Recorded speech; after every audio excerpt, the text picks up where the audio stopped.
Hello students, we are back with a very new topic, that is binary fission. Bi means two and fission means splitting of cell.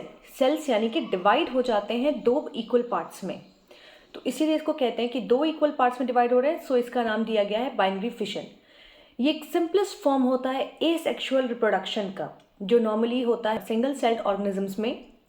Full grown हमारा parent sales होते हैं वो two equal parts में divide हो जाते हैं, यानी कि टू न्यू सेल्स बनाते हैं, इसलिए इसका नाम पड़ा है बाइनरी फिशन. जैसे एग्जाम्पल आता है अमीबा एंड पैरामीशियम का. पैरामीशियम और या अमीबा में क्या होता है, अमीबा में बेसिकली क्या होता है, ये एक सिंगल सेल ऑर्गेनिजम्स होते हैं.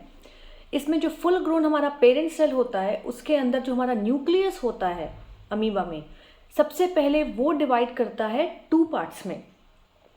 उसके बाद दोनों अपने अपने इक्वेटर्स पे चले जाते हैं, अलग अलग हो जाते हैं, और उसके बाद हमारा साइटोप्लाज्म जो होता है वो भी डिवाइड हो जाता है. साइटोप्लाज्म डिवाइड हो गया, न्यूक्लियस डिवाइड हो गया, फिर एक सिंपल सा सेल बनता है. अभी दोनों डिवाइड होके सेपरेट नहीं होते हैं, बट दोनों अलग एक सेल बना लेते हैं जिसमें उनके पास साइटोप्लाज्म होता है और सेंटर में न्यूक्लियस होता है. जो दोनों डॉटर सेल्स होते हैं उन दोनों में साइटोप्लाज्म और न्यूक्लियस डिवाइड हो जाता है, बट वो अपने एक ट्यूब लाइक अटैचमेंट से जुड़े रहते हैं.